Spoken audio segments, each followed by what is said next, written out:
Hello and welcome to Pitch Perfect, Haters TV's women's football show. I'm Ayisha Gulati and I'm joined in the studio today by Jamie Spangher and Uma Gurav.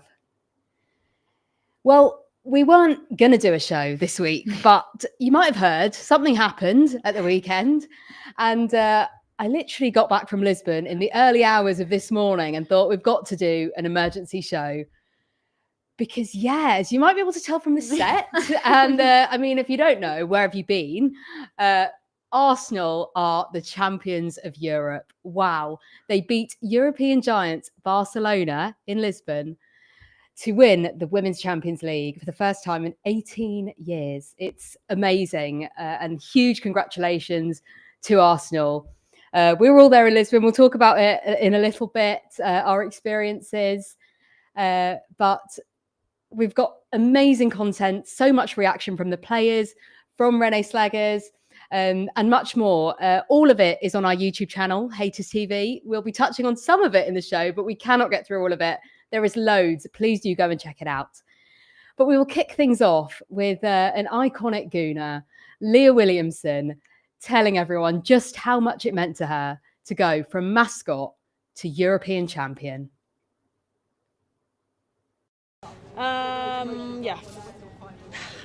I really struggled to find the words without swearing. I'm just very proud. You can bleep, it's fine. Yeah, I'm just very, very, very, very, very happy. We had a game plan, we stuck to it. I don't think anybody put a foot wrong. I've seen some people have the game in their lives today, if not everybody, so yeah.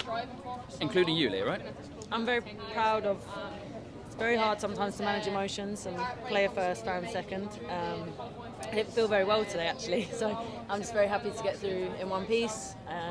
And I think everybody, like I say, I think everybody just did the job. Leah, this is your club. You've been here since you were tiny. You're wearing Arsenal earrings right now. I mean, come on, how does this feel?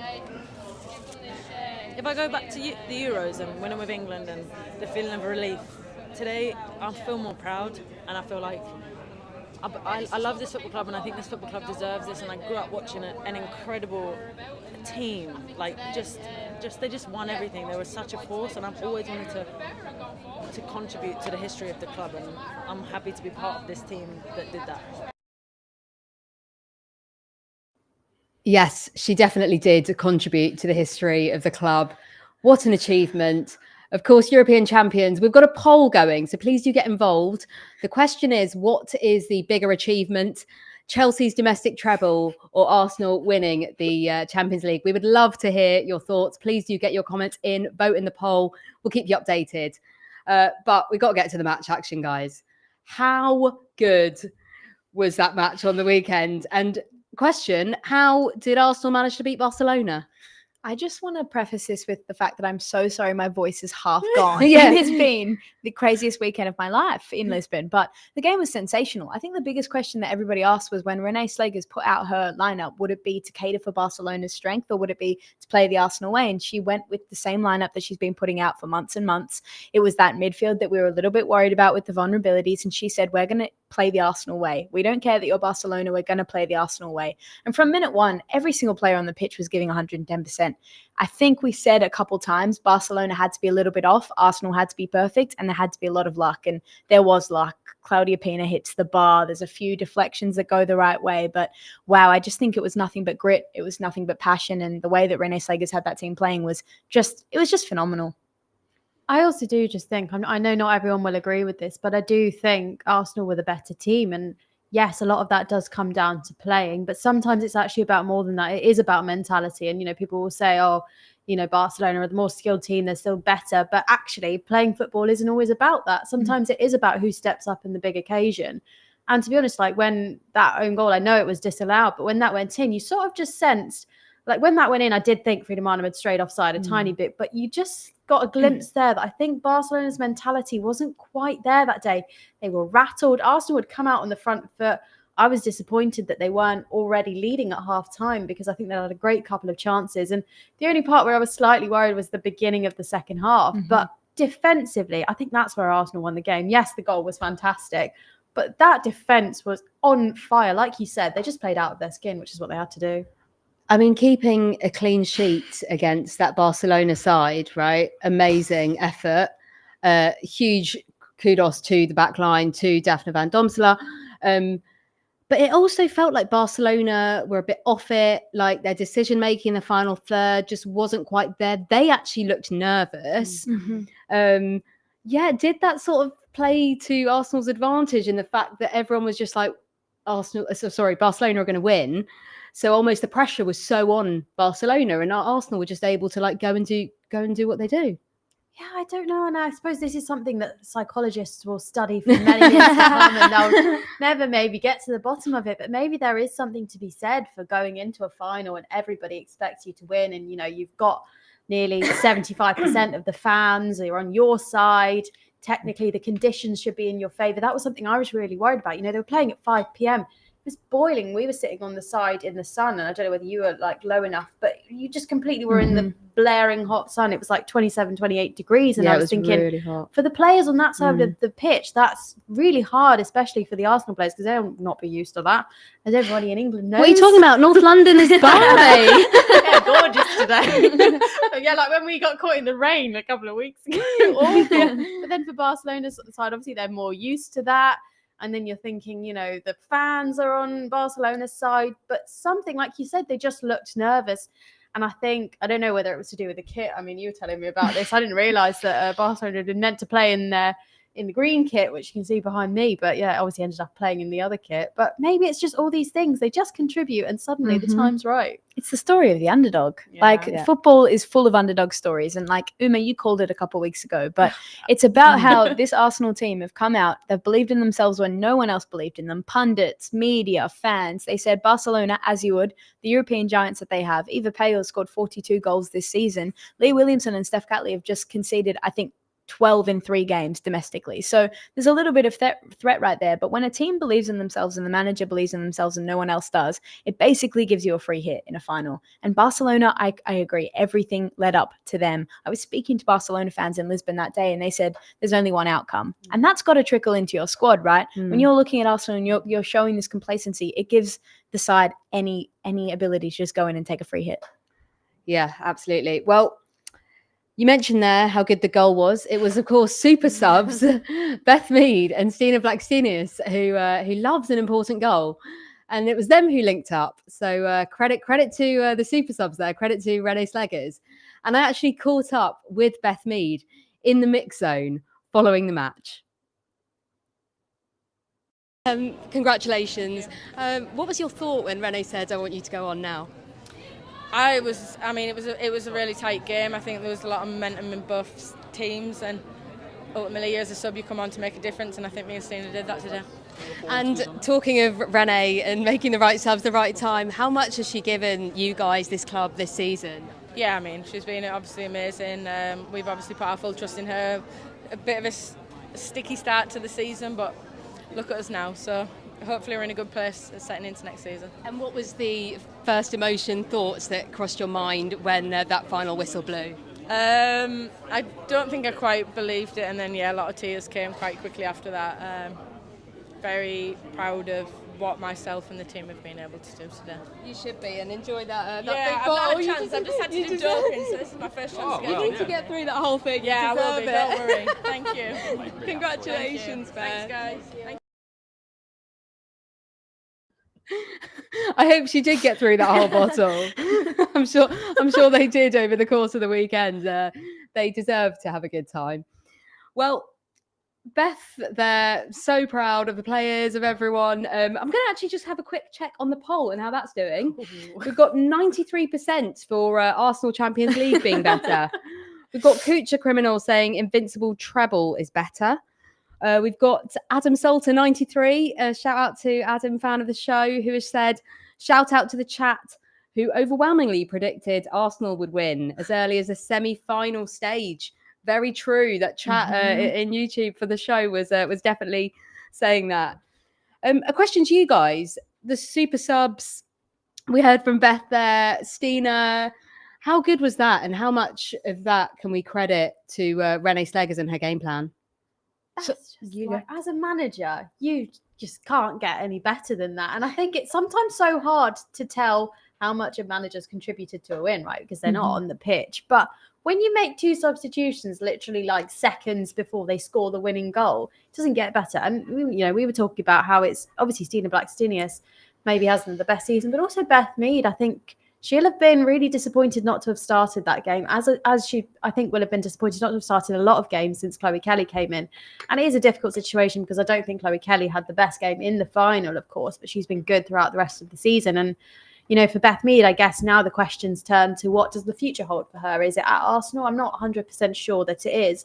But I'm so glad because she is an Arsenal purist, and to have had that moment to have contributed, like Leah Williamson said, be in the history books forever. That's just the perfect way for her to, if it is the last season, for her to etch herself into the history books. And the assist is something that you don't expect from Beth Mead. You expect from Aitana Bonmati. Like, she's cut that back with such execution and such vision. Mariona has been so patient to feed her the ball. They were playing Barcelona football against Barcelona, and that's where that goal comes from. It's also like not much of a Stina Blackstenius finish. Usually she kind of hits it and like is falling over. It's clinical. Like, she's put that bottom corner, gone through Ona Batlló's legs. Like, Renee Slegers must be patting herself in the back because Chloe Kelly is obviously going to start this game. Like you said, she's quicker. You need to be fast and you need to be defensively disciplined. She was so good at the defensive work. There's a block she puts on in, I think, the 20th minute for a shot that looks like it's going to the top corner. But attackingly, it's Beth Mead who opens up the game down the right flank. And it's just a testament to Renee Slegers. She's got these players doing exactly what they need to be doing individually. She knows their roles. Stina Blackstenius comes on and you need to stretch Barcelona because they're so compact. She does exactly that. She's the best striker in the world to be able to do that against Barcelona. I just feel like Stina Blackstenius winner 1-0 is just written in the stars. Like, it couldn't have gone any better. I thought it was quite a Frida Marnham finish as well, which I just thought was so lovely, given especially what happened in the League Cup final a couple of years ago when Frida obviously had that terrible incident and Stina scored for her. I thought when it went in, I thought that's a Frida Marnham goal. Exactly what you were saying.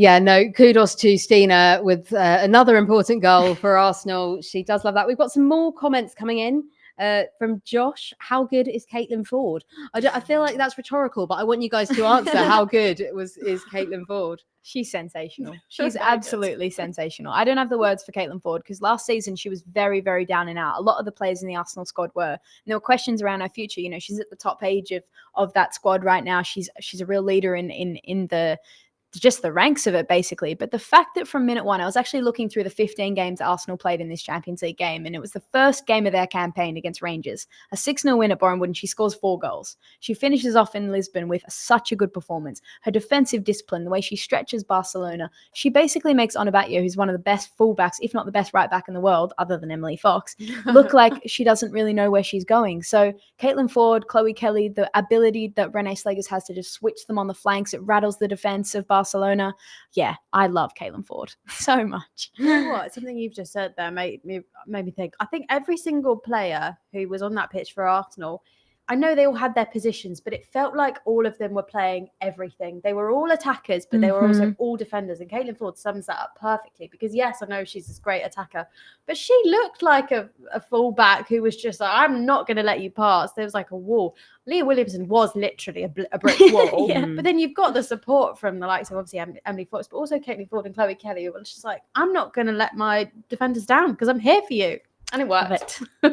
Yeah, could your love of Caitlin Ford be slightly to do with her nationality as well? No, I'm not biased. I don't know what you're talking about. No, kudos to Caitlin. I mean, the whole team, like you say, everywhere. They were playing every position as much as they could.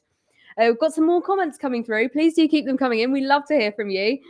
We've got Adam saying, would Chelsea trade their treble for a Champions League? Yes. Interesting question. They would. But then also like, they're getting the domestic trophies quite regularly, so it's they would say they wouldn't. Yeah, I'm sure because I think they would. At this point, they would because they've done it. That's what they want. It must have. Yeah. They're not shy of the fact that they want the Champions League. We've got Wahil has said no English women's club has won the Champions League except Arsenal, so Arsenal's is more impressive. And we've got Walkstar who says Rousseau with a goat emoji. So there you go. Rousseau fan there. And who wouldn't be? Well, we've got to hear from some more guys now.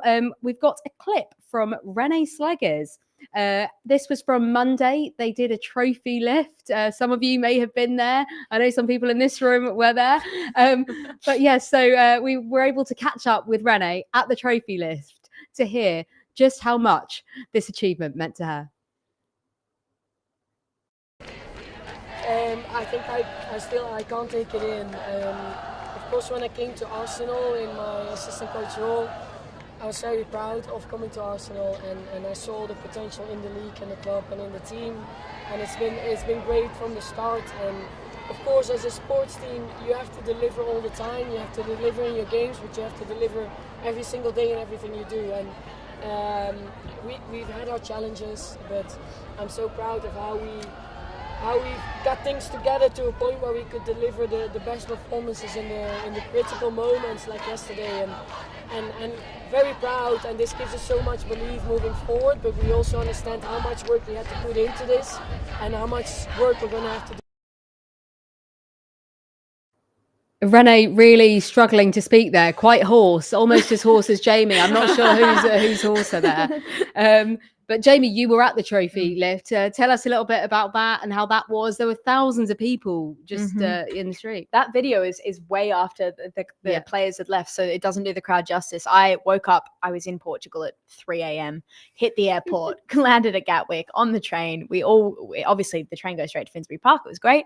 Landed there basically 10 minutes before the proceedings kicked off. It was insane. And Arsenal aside and their achievement inside, the growth of women's football, to know that when this club did this in 2007, there was 3,000 fans inside of Bournemouth. To know that they've now done it in Lisbon and they've had upwards of 10,000 fans outside the Emirates celebrating it. It just goes to show the growth of women's football. And it's so impressive. But I honestly think Arsenal need to build Katie McCabe a statue with a microphone outside the Emirates, because I think she might be. I need her to MC like a birthday or something. Can I invite her to an event? Because she was so funny. Like, honestly, Kim Little had to drag her down because she was like jumping up and down. But the players, you could see how much it meant to them, and the fans chanting names. The best moment was I saw, like, I reckon a girl as old as 2 was on her dad's shoulders wearing a Alessia Russo shirt. And that's the next generation. They don't have to wear Saka, they can wear Russo. And it's touching for women's football and Arsenal. That was actually something that really caught my eye in Lisbon, that actually the guys walking around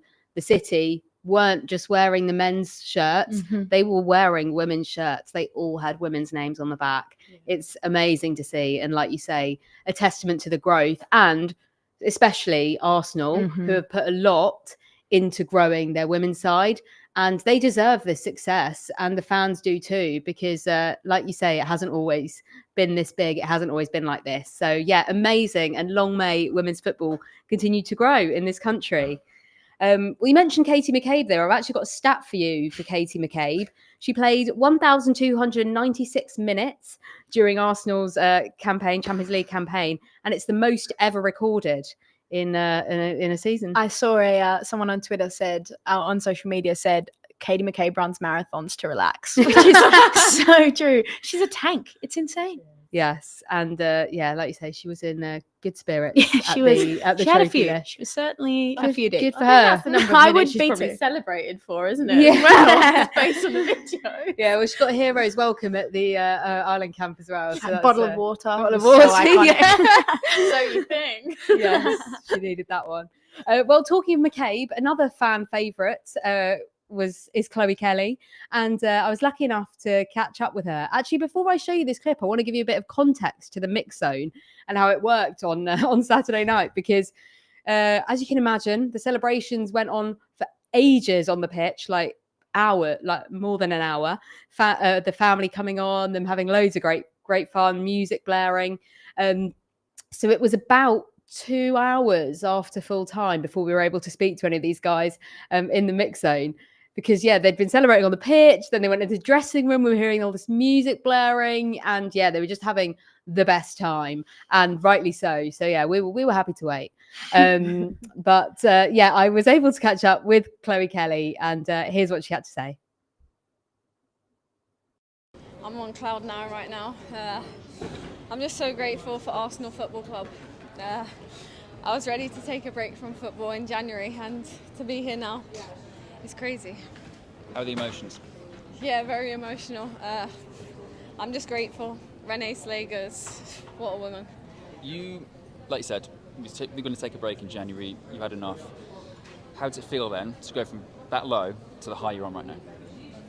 Amazing, so good. I just appreciate these times.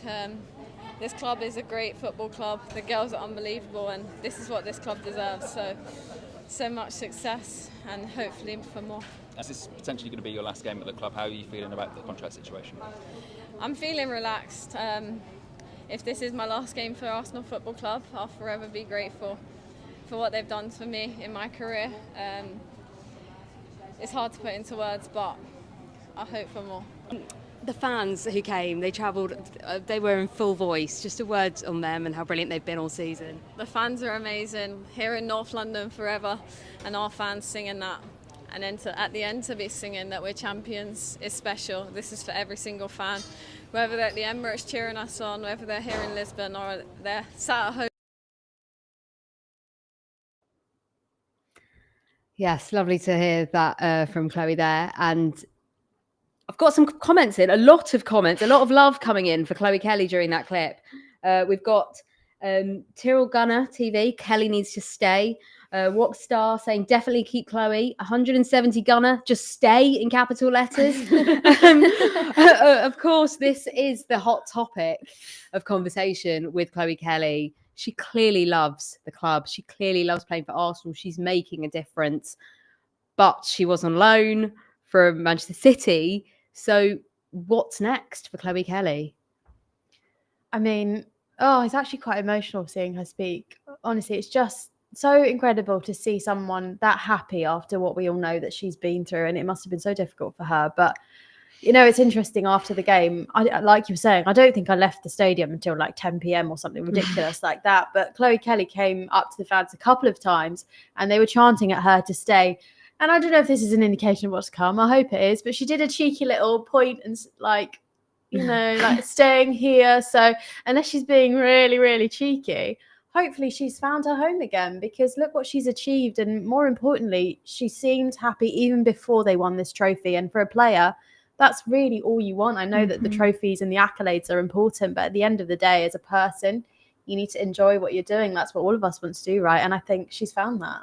My heart broke for her on the final day of the transfer window when she put out that statement saying, I just want to find football again. I want to be happy again. It was so, so sad, because I think sometimes we get caught up in the waves of following this league, following Champions League, following global football, remembering that these players are human beings. They're not just athletes. They're not just a cog in the machine. So for her to be able to come to Arsenal and be guided by a manager like Renee Slegers, who every single player in that squad has just basically praised how she treats them all as human beings and makes them love football. It's just a story that you remember. And that's why we love this sport. And I think Chloe Kelly has found a home at Arsenal, and Arsenal would be silly not to want to keep her, because she's been extraordinary. And I can't imagine that after seeing that clip of her that she'd want to be anywhere else.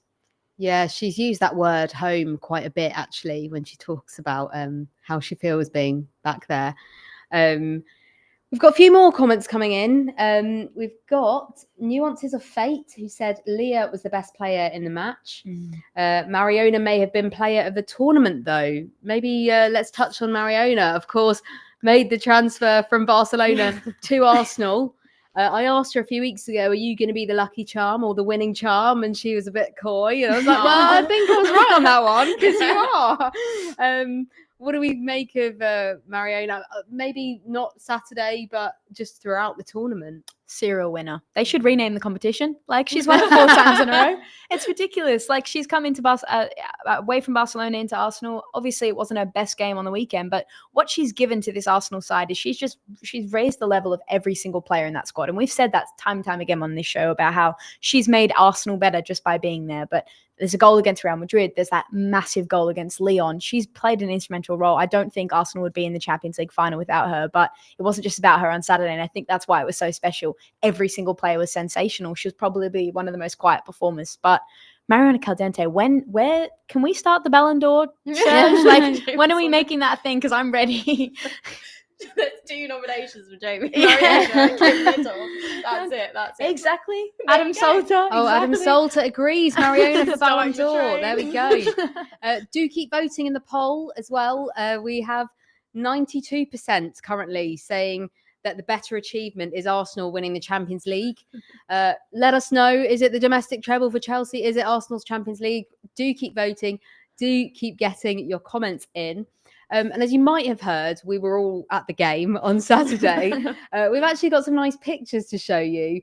Here's Uma having a whale of a time. Yeah, there you go. And that was probably 3 hours after kickoff time. I think you might have been. It's getting dark. Can you see? And then we've also got Jamie and myself outside the stadium waiting to go in.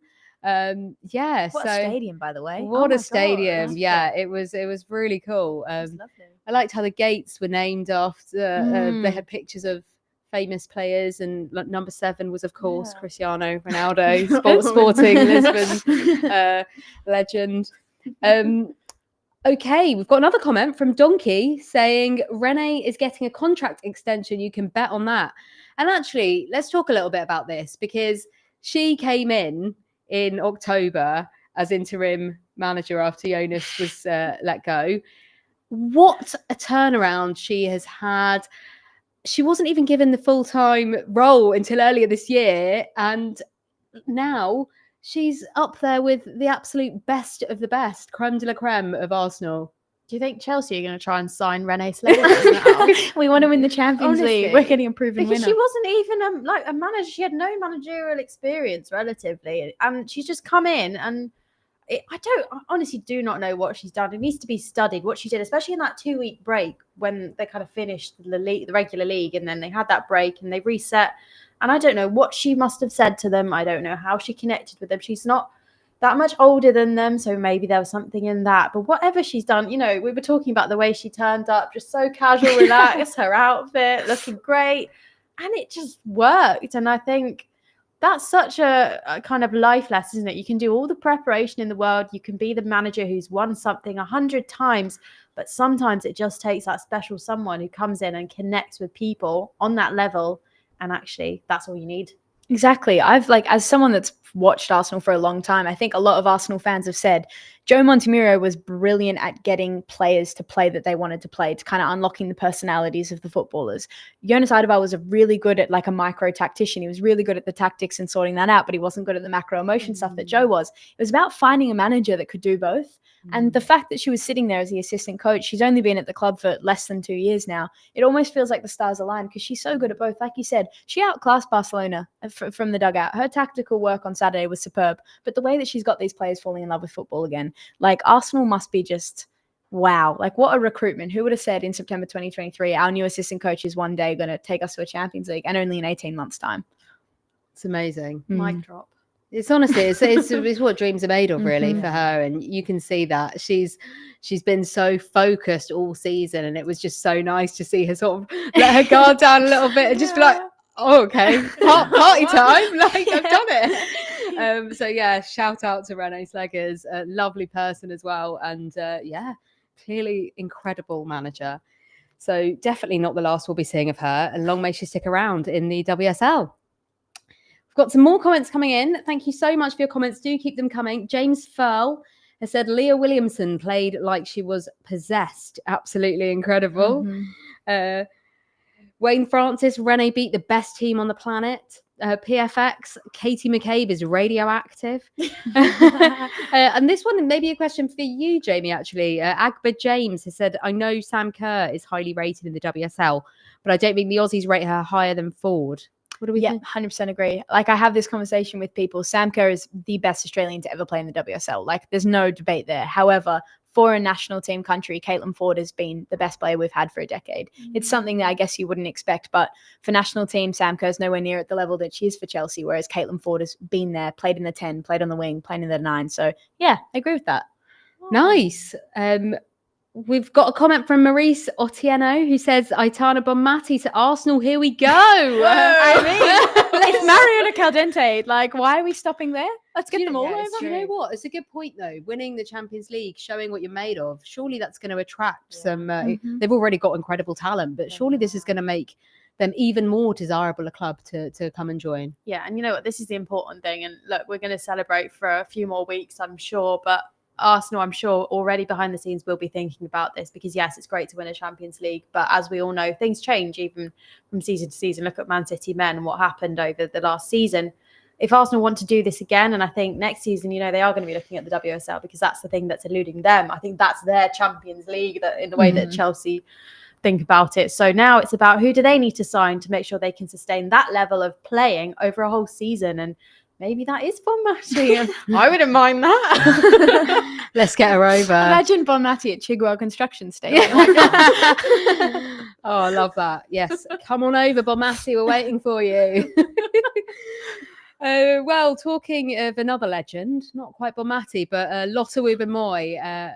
She loves Arsenal, and she was also enjoying her celebrations at the trophy lift on Monday. And here's what she said when we caught up with her. I think it's pretty hard to put into words. In a way, you don't need words because you just have this right behind me. And to have done it on behalf of, I think, every single person in North London, across the world, I guess all I need to say is Arsenal are massive. Thousands of fans there in Lisbon, even more tonight. I mean, how much is their support meant to this season? They've been, I think, the one constant throughout the season. We pride ourselves on having a wonderful fan base, and I think, like I say, being a constant has allowed us to constantly rely on them, and them being in Lisbon, outnumbered, by the way, by the Barca fans who were likewise also wonderful. I think it was really special knowing that we had them there and they were pushing us across the line. And for you personally, walking off that pitch with Leah and Chloe, 3 Arsenal graduates, what did that feel like?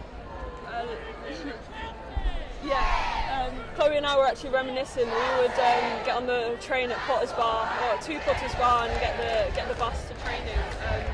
We've come from the very bottom. Obviously being at a club that has such an amazing history, we had to earn the right. It's been 18 years and I think we have to take that into account in terms of where we go next.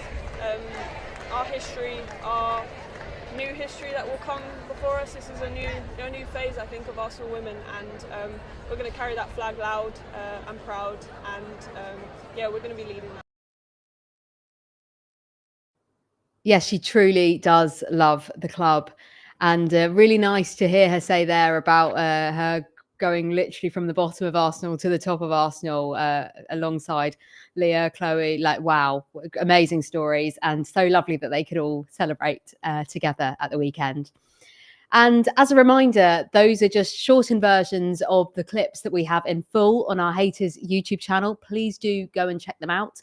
We have also launched memberships on Haters TV on YouTube. Please do get involved. There's loads of exciting stuff that is coming on there. So do join the Haters family.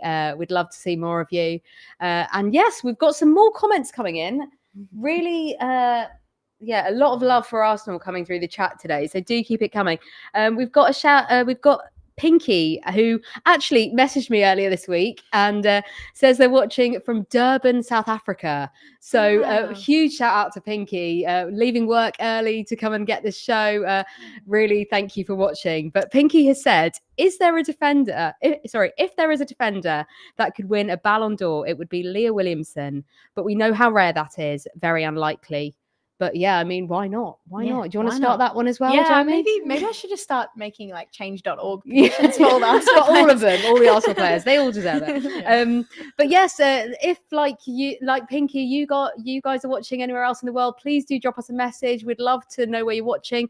I was saying before the show, maybe we should get a map and we can start pinning what fans' locations could become very exciting, and see how far afield you can watch Pitch Perfect from. We would absolutely love to hear where you're watching from.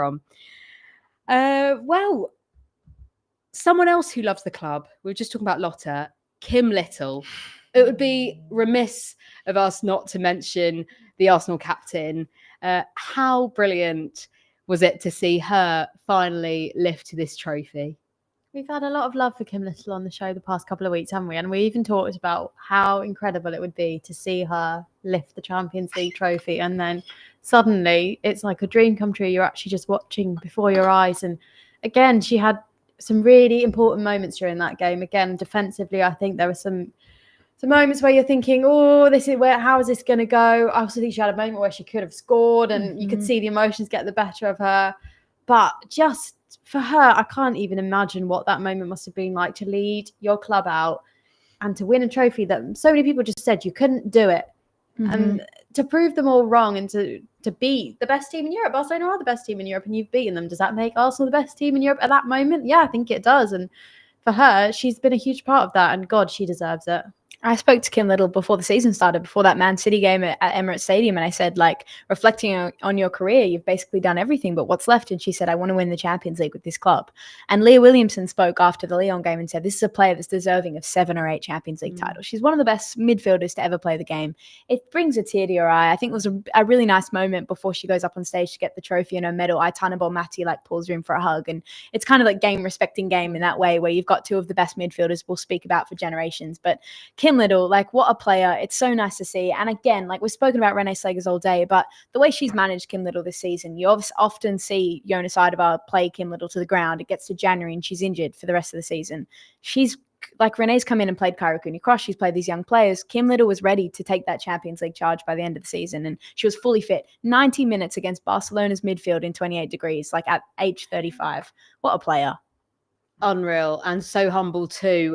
She did the post-match press conference and she was saying how special it was for her to be alongside Leah in that moment, and always sort of shining light on other people. And I guess that's what the best captains do, right? And she has said before, she's a silent leader, and she got the job done, put it that way.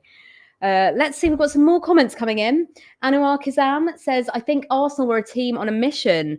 We've got Sushi Addict 94 who has said Arsenal must be such a pull for women's players. 60k at the Emirates and now a UWCL. Who wouldn't want to go there? And we've got so Elfie who's saying Ayisha Gulati to Arsenal, make it happen. So got a lot of support for this movement. So maybe you might see it, and if you do, you heard it here first. Just saying. We've got a comment. We've got comments saying that we've got people from Uganda, Malaysia, Turkey, New York, and England. Wow, amazing! Wow. That's so cool, guys. Thank you so much for tuning in all over the world, wherever you're watching. We really, really appreciate it. We love hearing your thoughts, having you guys get involved in the conversation. So thank you very much. And we've shown you clips from many players: Rene, Leah, Beth, Chloe, Lotte. But I want to give a shout out to the rest of the Arsenal team who played too, who we've not shown you clips of: Daphne Van Domselaar, Emily Fox, Steph Catley, Katie McCabe, Kim Little, Mariona Caldente, Frida Marnham, Caitlin Ford, Alessia Russo, Stina Blacksinius, and Lena Hurtig.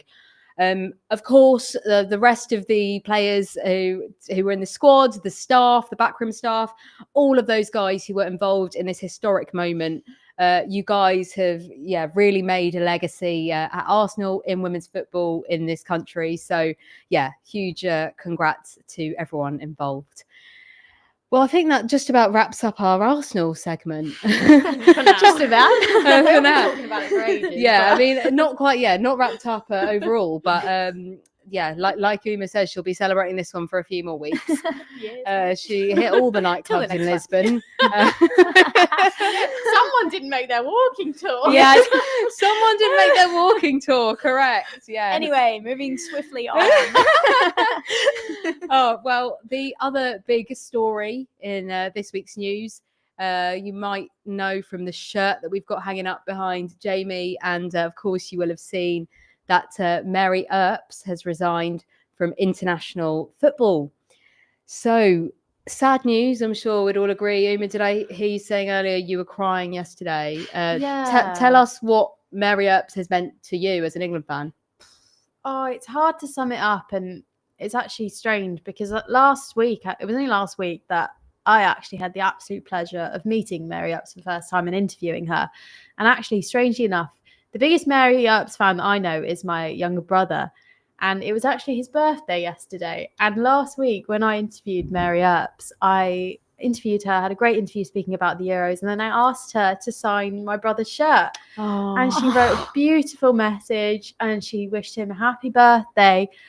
And I gave him the shirt yesterday morning. And then just a few minutes later, I looked down at my phone and I see that she's retired. And it was just one of those moments where you feel like everything has kind of just come together. And I'm absolutely gutted that we will not be seeing her in an England shirt. I don't think it's set in. And I'm going to the Portugal game on Friday, and I'm so sad that she won't be there to be between the sticks, because there have just been moments as an England fan. That save in the final against Spain, I can't watch that moment. I can't listen to commentary of that without just tearing up, because that is so special as an England fan to have that. And her reaction, the energy that she brought to that camp, I don't think we'll ever see that from any keeper again. So I just want to say thank you to her, honestly, because, yeah, no words really. Yeah. And Jamie, what's your take on the situation? Were you expecting it? So close to the Euros. Yeah, like I think we all know over the last months, it was that Wembley Stadium game against Spain where Hannah Hampton was chosen over her. It's clear that the writing's on the wall. We know who Serena's number one is. And I think it's hard. This situation's a hard one, because when information like that comes out and the players obviously retiring 5 weeks out from the Euros, fans are allowed and they're entitled to their emotions. I don't want to tell any English people how to feel. Like, I'm not English. I'm sad that a great player's retiring. But it must really be sad, because you've got a tournament to defend and you've got a goalkeeper who basically, I don't think England would have won the Euros without her. She's incredible. She'll be one of the best sporting athletes of all time. But then you don't know the full story. You don't know when those conversations were happening. I know there's been conflicting reports of all things. So it's hard. I think if you just take the emotion out of it, like I said, I don't want to have an opinion on that because I'm not English, but the facts are the facts. You go to the Euros in 5 weeks with no number 2 keeper, like Anna Morehouse, Kiara Keating. They haven't played for England before. So it's a sticky situation for England ahead of the Euros. Hannah Hampton is the number 1, but if something goes wrong, yeah, it's a dark cloud, isn't it? Yes, for sure. And her void will be missed, of course, fans like us, and also by her teammates. And actually, because this is a Nations League camp, there was a media day at St George's Park yesterday, which a Haters reporter attended. And we heard from Jess Carter on the impact of Mary Earps on this squad. I was surprised and just really sad. I think Mary's an incredible person, an incredible goalkeeper, and I don't really know many people who have worked as hard as she has. So I think I'm just sad that she's not going to be here. Really, I always look forward to seeing her, and I think I played with her about 10 years ago at Birmingham, and I felt like she was a goalkeeper that never really got much support or anything, and she continued to work so hard to get to where she has, and I think it's admirable. Her ability to just keep pushing and get to the level that she has. So yeah, I'm really sad that she's not going to be there. I know Mary was here yesterday to sort of say goodbye to everyone. What was that like? Because it must have been quite difficult. Yeah, I think, first it was nice to see her. And then, I think it was a little bit tough, but I can imagine it was tougher for her than it was for anyone else. So we just try to be there, support her, and be together as a team. Clear to see there the impact that she's had on the England team, and of course the legacy that she will leave on this England side. Like you said, Uma, such a big part of England winning the Euros and the World Cup campaign, making it to the final a few years ago. Like amazing goalkeeper, and changed the face of goalkeeping in this country. Women's goalkeeping, of course.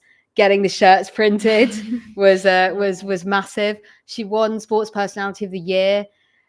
She's a legend. Mm-hmm. She's a legend, not just in women's sport, just in sport. And she'll go on to do amazing things. And she's not retired from everything. We can still see her just in an England shirt.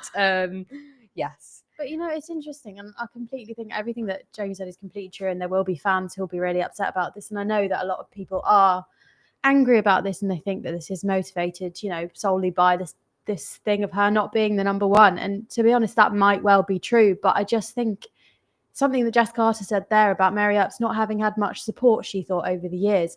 When you look at the career that Mary Earps has had, she dropped out of the England squad. She thought she'd never get back into it. She came back. She won her country a Euros. She kept them in a World Cup final. I know they didn't win that in the end, but they wouldn't have got there without her either. I think as a 32-year-old, to then be told that you're heading into what possibly would be your last major tournament, to be told you're not going to be starting, I can't even imagine the mental impact that would have on her. Sometimes Leah Williamson talks about just the mental impact of being a women's footballer and how much of a burden that is So for Mary Earps to turn around and say, actually, for me right now, the bravest thing I can do is to walk away, I think we have to respect that and just say thank you to her for the legacy she leaves. Yeah, well said. And I think that's a nice reminder that nobody ever knows what is going on. Exactly. And people should reserve judgment where they don't know. And yeah, like you say, let's celebrate her England career, because so many special, happy memories. Well, yes, like I said, it is, of course, a Nations League camp.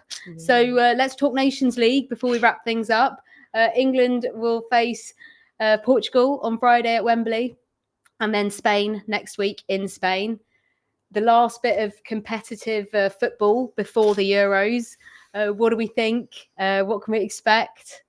Oh, God. I can't believe they've left it down. I know it's the Nations League, but it would be better if they did win, wouldn't they? But unfortunately, they put themselves in a situation because of that Belgium loss where, despite having beat Spain earlier in the Nations League, they now have to beat Spain again, basically, or hope that Spain lose to Belgium in the other match. And obviously, they need to get a result against Portugal, Wembley, which they didn't do in the first game against Portugal anyway. So, I don't know what it is with England and the Nations League, because they didn't qualify for the Olympics through the Nations League. That was devastating. That was so. But yeah, more importantly, this is the last chance to prepare for the Euros, right? Yeah. So, and of course, the news that's come out this week, that's going to have had a sort of impact on them mentally. And I think the Arsenal players, they've just turned up at camp. There's a nice picture on social media that has just dropped of the Arsenal girls just arriving in great spirits. So nice to see them having. I can imagine they're excited to see the Spain team next weekend. That's going to be an awkward encounter. Yes, a not so happy reunion for some of those Spanish players. It'll be interesting, though, that Portugal game. I think that's the teller of it all. That sets the tone, because last time Keegan Nazareth's goal was amazing. She's obviously injured. She's not in the squad. Portugal have a lot of up-and-coming talent. I don't think we should overlook them. But for England going to Wembley, they need to win this game for their sake. Like you said, 2 more competitive games before the Euros, a title defence. It's crazy. And then you're going to Spain. So it's about holding an account for themselves. It's about finding the squad that works. Serena needs to find the squad that works. It'll be interesting to see whether we see a different keeper as well, because does a keeper need a debut before the Euros if something goes wrong? I wouldn't want to have that headache. I'm glad I'm not Serena. But yeah, a lot to find out this camp. Yeah, there's a few friendlies after the Nations League as well, so maybe they'll use the new keepers for some of those. It's hard to know, but then, like you say, it gets closer and closer to that all-important crunch time of the Euros. Okay, well, we've also unfortunately had some very sad news in the last hour from the England camp that Ella Morris of Spurs has suffered an ACL injury at England training. So we wish her a speedy recovery. It's awful news, and we're sending her the very best. Well, I think that just about wraps up our show for today. Thank you so much for getting involved. All your amazing takes on Arsenal. Completely unbiased takes. Yeah, completely unbiased takes. As you can tell from our studio, there's quite a lot of merch. Don't worry, it won't always be like this. This is a one-off. This is an Arsenal celebration special. Yeah, there's no denying that. Did they win the poll? Yes, they have indeed won the poll. It's a bit of a landslide on the poll. So yes, 92% Arsenal. So you guys all think that winning the Champions League is a more impressive achievement than the domestic treble. Both incredible achievements, I will add.